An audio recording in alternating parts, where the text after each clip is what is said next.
So we were paying $7.10 a week. They wanted to put up to $8.90 a week. I'm currently paying $670 a week. My rent is going to go up to $850 per week.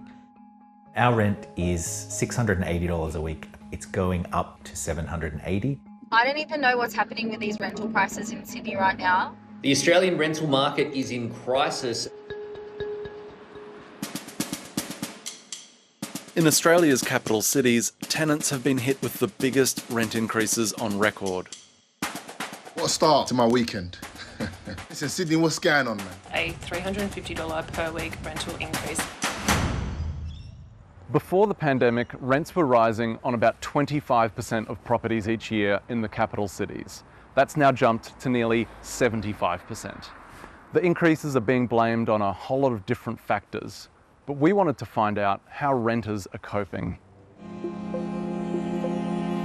Essentially fallen off its hinges. It's kind of rotting through. Things like the gutter rusting, you would assume might be a priority. And then there's areas like our entrance hallway where the mold damage is really visible. Jack Butler has lived in this house in Sydney's inner west for the past 3 years. He's dealt with ongoing problems like mould, but says as a renter, he generally tries to lay low. Historically, I felt that in a lot of Sydney rentals, if you don't cause too much fuss with the landlord, that's a way of ensuring your rent doesn't increase significantly. And that just doesn't seem to be the case at the moment. Is that the driver? What does he do? Toot toot. Jack was expecting a rent increase.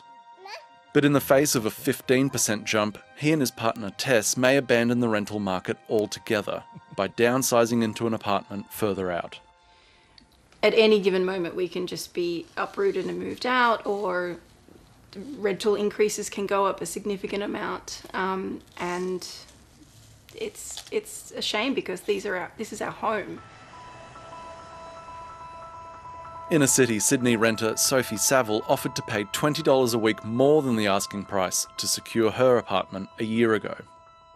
Once we got it, I was, over the moon, obviously, and I didn't have to be out there in the bin fire of the rental market. But 8 months into her 12-month lease, she was given notice that her rent would go up 25% if she wanted to renew. We were also quite shocked because we had offered more. We didn't expect such a massive increase. But we were able to negotiate to $850, which is still a 20% increase.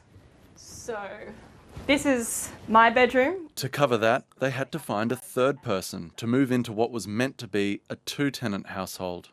In many ways, the situation we have is not great. We've made it work for us, and we're really fortunate that we've made it work for us, but also we've done it kind of illegally.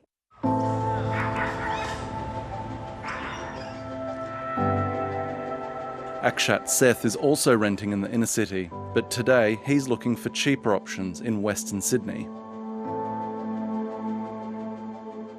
So it's not a bad house, it's a decent house.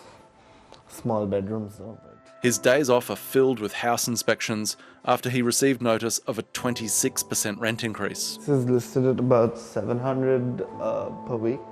So I've got about 4 lined up today, and for the weekend we've got another 10.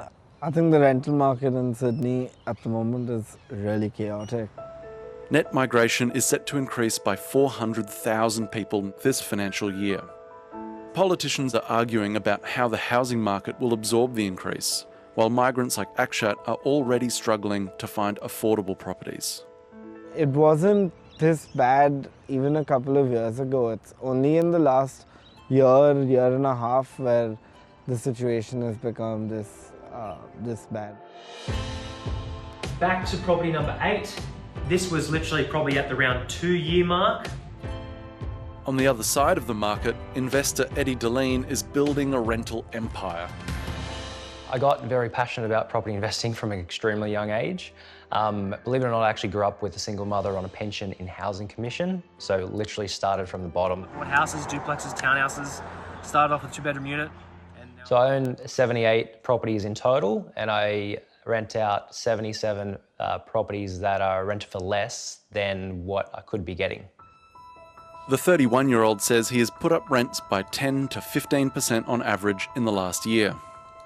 He says he could charge more, but doesn't want to risk vacancies, and that interest rate rises haven't put pressure on him so far. If those interest rate increases, though, haven't affected you, why put rents up? So with the rents, again, these rents mainly have only gone up because the property went vacant.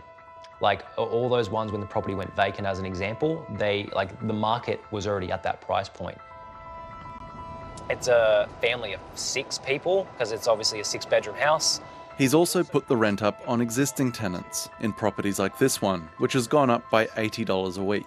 You could potentially put like a duplex on it or redevelop it down the track. We are right now in Western Sydney in South Wentworthville around like Parramatta. Picked up this property about 5 years ago, rented at $730 per week. That's less than what I could be getting as well, but they're really good tenants, so I want to keep them happy and keep them in there and have a win-win situation for everybody. Just how much landlords should be able to raise rent has become a political battle. With a fully fledged rental crisis gripping millions of people around the country who need help right now, the Greens are pushing for rent freezes, but the federal Labor government says that's not a matter for the Commonwealth.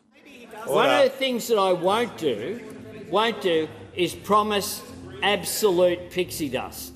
New South Wales Premier Chris Minns has ruled out rent freezes or caps on increases. Every bit of international research and most economists agree that if you pursue that and do it at scale, you'll put massive pressure on supply. The Premier has ordered ministers to urgently identify land that can be rezoned for housing. But as governments look for long-term policy solutions, renters say they need interventions now. It's got to be something they have to do because the pressure is it's mounting and there seems to be no way out.